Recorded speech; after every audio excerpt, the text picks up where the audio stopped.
Most of the time when you're working on the hub itself, you want to work over some kind of tray. We have a magnetic tray here.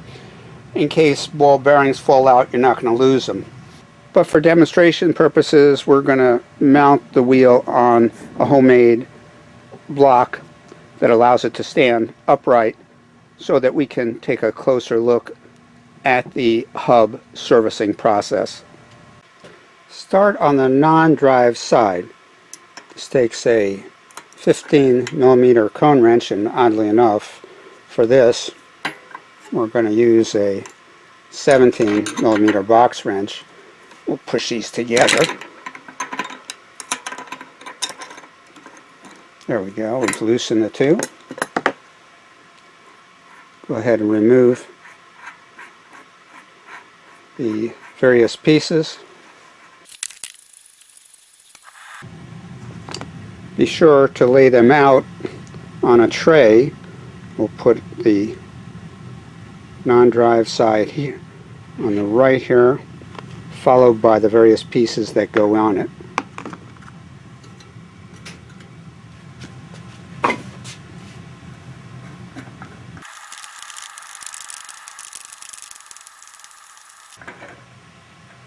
And then remove the axle. As we remove the axle from the drivetrain or freewheel side, we can see that we're also removing the ball bearings and their retainers. And we'll put that down on our tray.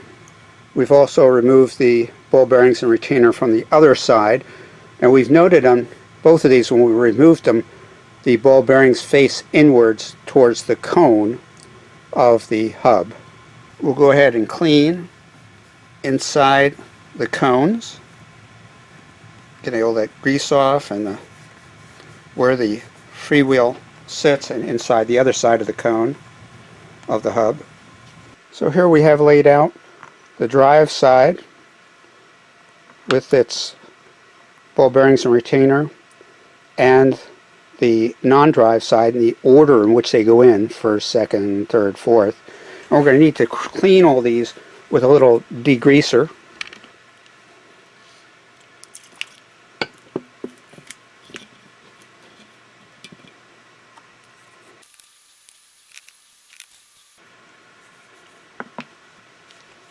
For degreasing and cleaning, this is where a Q-tip can come in very handy to get down into the race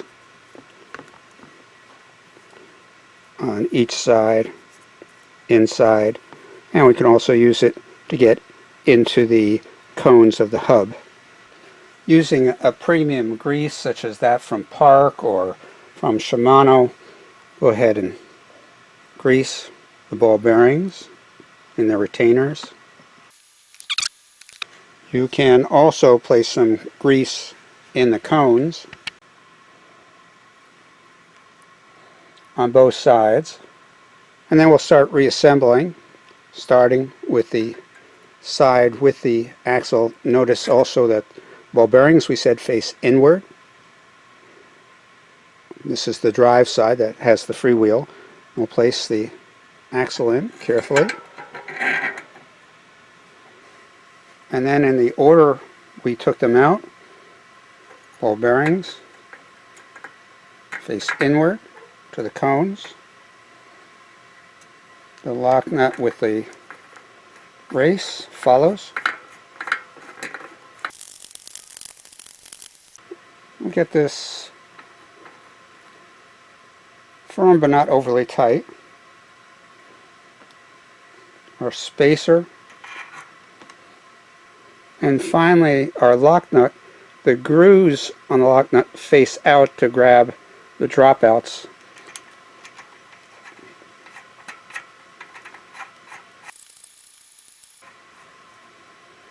Alright, now we want to tighten the inner lock bolt until we can feel some grinding or binding of the ball bearings, and then you may require your cone wrench. Turn that out just a little bit while holding the other end until it's nice and smooth. You can turn in a little,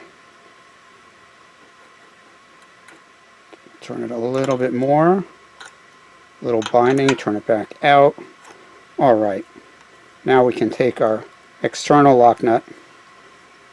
We're going to need to hold our cone wrench on the inner bolt, nut, and we're going to use our 17mm box wrench. Holding this cone wrench perfectly still, let's tighten up the outer lock bolt.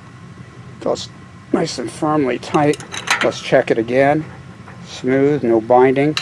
Try pushing it back and forth. There's no back and forth movement, so it's not too loose.